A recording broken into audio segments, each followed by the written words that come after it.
Okay, starting off, before we head to the fourth and final Divine Beast, we're actually going to do a couple of things for a couple of reasons. One of which is I want to go ahead and open up more of the fairies. There's four in total.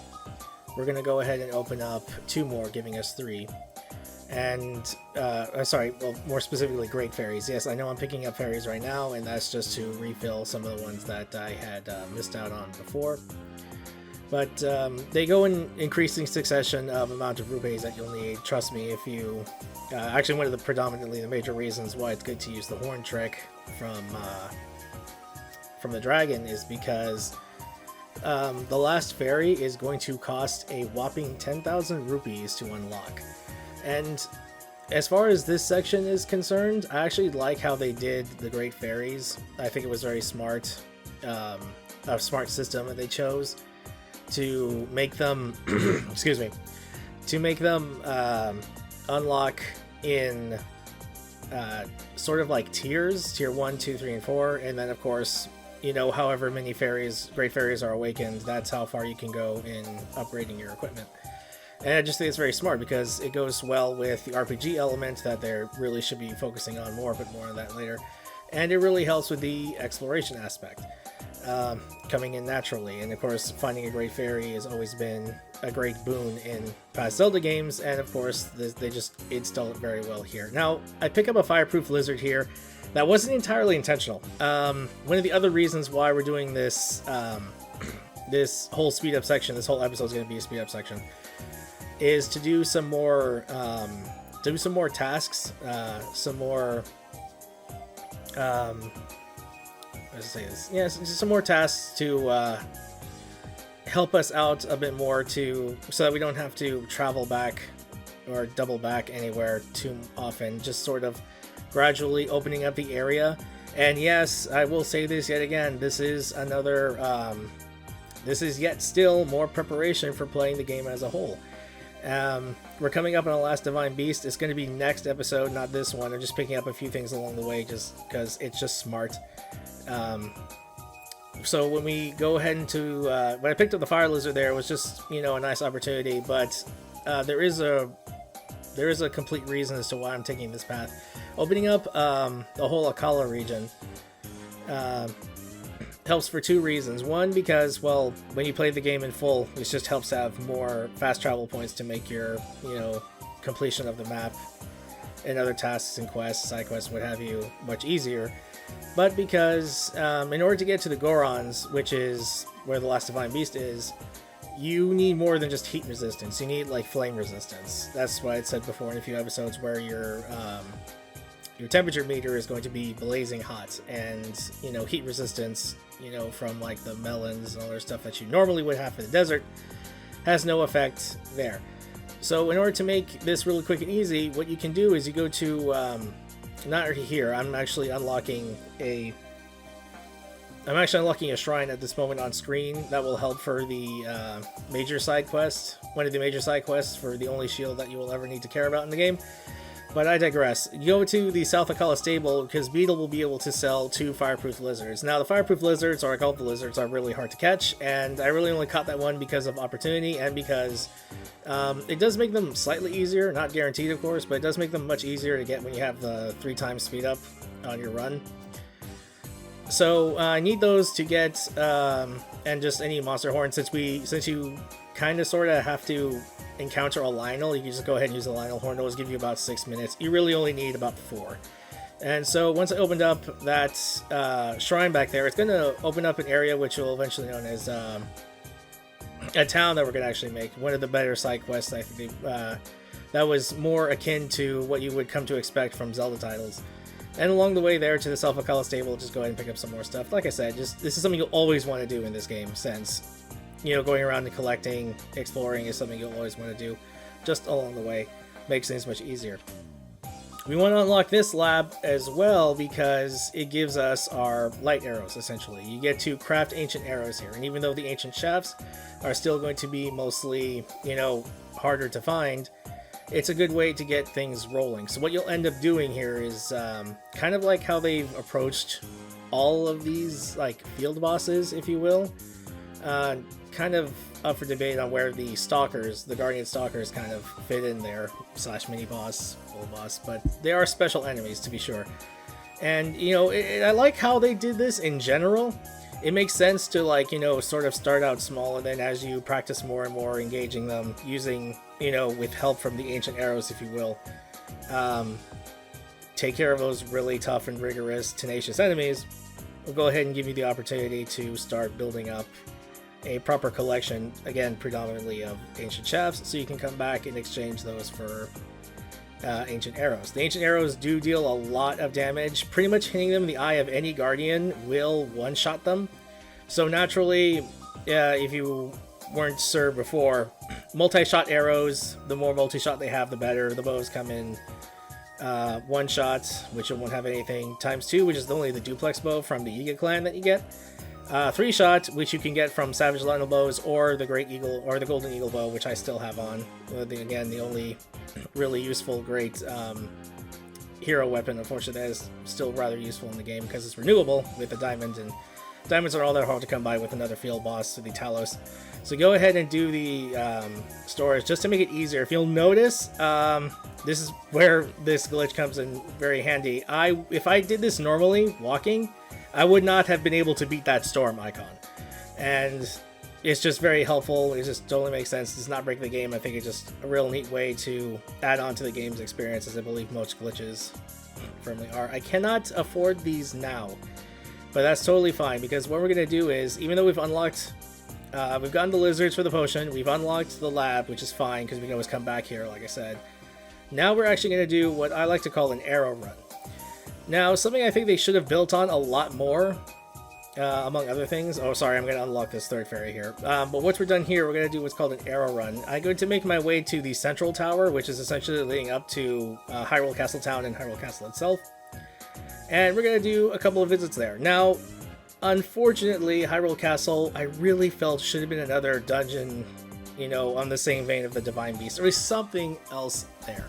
Now, it is really exciting on your first playthrough especially, but unfortunately this is something that wanes with repeated playthroughs, is, again, also, I should mention, something that could have been bolstered with the idea of some randomization or higher chances of getting, you know, good loot. Because you can get really good loot the sooner you go towards, you know, Hyrule Castle. And, much like it should properly advertise, it's very dangerous heading towards, you know, that very obviously ominous dark place where the final boss is. This is very exciting. I think Arlo said that it kind of feels like, you know, not so much that you're breaking the rules, but you're where you really kind of shouldn't be, and allows you to, you know, rely on instincts as a gamer far more than just what your combat is. And the combat in Breath of the Wild isn't so bad, but of course needs a lot of work, and once again I'll chalk it up to being fine with an iteration, first iteration of what I feel is a very well done and grounded first iteration, if they're going in this direction for the foreseeable future. So yeah, once you've done the Yiga clan mission, not even completing Vah Naboris, once you've, you know, fought the Yiga clan boss, the Yiga clan assassins in 2 forms will become the Blade Master or the Standard Assassin. They will harass you now throughout the rest of the game. It's a little unfortunate. It kind of reminds me of those, anything in Skyrim where sorry, excuse me. If you logged anything for any DLC missions where enemies had to come track you down, they always find you in villages. Yeah, they're kind of like that. It's really nonsensical on how much they keep harassing you, quite literally. It doesn't add anything else. But I digress. So what we're going to do is effectively an arrow run. There's a lot of great loot that you can find out in Hyrule Castle and Hyrule Castle Town. But more specifically, for my own reasons, as you just saw with the Ancient Arrows, I'm actually going to focus on following what turned out as an arrow run. Because if you follow the outer wall of Hyrule Castle Town, you will find a lot of beneficial chests that have, some have, well, 1 or 2 have rubies. There are some ancient arrows out here, actually, for this particular instance. I just don't go there because I was worried about time constraints. But there are, there is like a chest with 3 ancient arrows in it to the further of the right that I'm going to go to right after I get through this stalker. Yeah, it's to the right of this direction. I just go ahead and cut it short, and then just, for time's sake, go to the left and just follow along the broken pathway with, you know, like some of these boulders or mountains in the way. and just keep following along the garrison. And then you can find treasure chests in the central parts of the tower. And occasionally you can find them on top. And I thought this was something that was really exciting. Something that I felt that should have been more instigated, in the game. Once again, hopefully something they can think about. Sort of like a pre-dungeon experience, I suppose. Sort of a sanctioned area where you could go in, and the point is to come and go a couple of times in an area, in this particular instance, like Hyrule Castle or Hyrule Castle Town, and then just sort of like hammer away at some major objectives. Like you can only go every time you come back successfully, or succeedingly coming back, you can go in deeper, or find in, a chance at more chests or greater loot. And against this, once more, effectively like I Ninja Shaft there. And once again, that touches on the idea of random loot and make it really exciting, and always something of an endeavor to constantly do. There's plenty of bomb arrows as well, which is also really good since they're, aside from the ancient arrows, the best damaging arrow in the game. So pick up a good amount of these. Something I thought that was rather interesting was that they do kind of throttle the amount of arrows you can have, and I suppose this makes sense, but at the same time, it seems kind of needless, because it's not like it's at all impossible to have, maxed out arrows of every kind. But I digress. So you see one of these pylons, these spires over here, and I'm actually going to do something that isn't very standard. With use of Whistle Sprint, I am actually going to climb this thing, as you can see right here, and thankfully this is all sped up. What you'll want to do is Whistle Sprint as soon as your stamina runs out, and then just sort of, again, in the same vein of Skyrim almost, you're just going to keep going at it, and once of course you reach a certain threshold, the game will always load in this cutscene of where you're approaching Hyrule Castle finally, and then okay, so it gives you the that gives you this map just like a Divine Beast, and it's really unfortunate, but there's actually less here in terms of mechanics, because you have this 3D map that's always available over here, but the Hyrule Castle has no mechanics. None. You can't control anything, you can't change anything, there's no sections to go through, except of course the very top right there, you see the glowing orange ball, and that's where of course Ganon is. So you can start up here. You always want to start with a Revali's Gale to give you more, more height to go there, because I'm going to go ahead and I'm going to scale.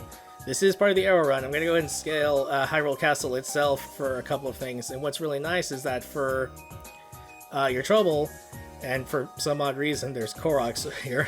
There's one or two. But you can get a full chest of 5 ancient arrows. This is the most you will get in a chest. Other chests containing ancient arrows will only give you 3. And that's pretty nice, because it gives you pretty much a free, purchase or transaction of getting ancient arrows. Like the vendor there at Akala Lab was offering materials and such for 5 ancient arrows, and this is the only chest in Hyrule Castle, or in the game as far as I know, that will give you a full stock of 5 ancient arrows. And of course, since I'm here, and I don't want to have to come back all the way up here again, I'm going to go ahead and I'm going to get at the very tip top. Not the highest point. The highest point in this map is on Death Mountain, understandably so. But there is a Korok hiding on the very top of this very ominous, evil, possessed castle. Don't ask me why. It's not the only one. There's a few, but like I said, for time reasons, we just get it while we're here, because I do not want to come back all the way up to this point. The only time we want to come back here for this is to, fight the final boss. So I use the map here because, as you can see right there, Link is a little hard to appear on the map. I'm going to come in a certain entryway, so it makes it much easier. Again, while I'm here, just to make things easier to travel and traverse and to come back, I won't have to come, all the way back in from Central Tower, all the way up here, even though that's kind of a pathway they kind of intend you on a first run. Makes sense. But since it's a repeat playthrough, what you realize is that you actually don't have to do that. So just give myself a good option, and to do a shrine, there is one shrine inside Hyrule Castle, and that'll just make it easier. So if I want to just do the final boss, I'll just go ahead and come back right here, which is exactly what we'll do, because we are going to, this is the first time, we're going to come back 3 times. This first time is to get the arrows and to make a fast travel point. The second time is to get the one shield that you will ever need or care for. And then the third time is, of course, to finish it up. Now, I do come into this shrine and finish it. I just skip the fighting part there. It's just more fighting. Because of this. I want the Flame Blade. the fire sword. It's much easier to swing than a great fire sword for obvious reasons, but it's much easier to do something like the horn shard glitch, because all I have to do is, instead of like placing a torch in a specific spot, I can just go ahead and bring it out and slash real quick and it'll light up and I can just rest there and I don't have to worry about that nonsense, which is exactly what I'm going to do off screen. So what we're going to do is, this will do it for this part, and then next part will begin on the final Divine Beast, and then we'll pick it up from right there. Thank you guys.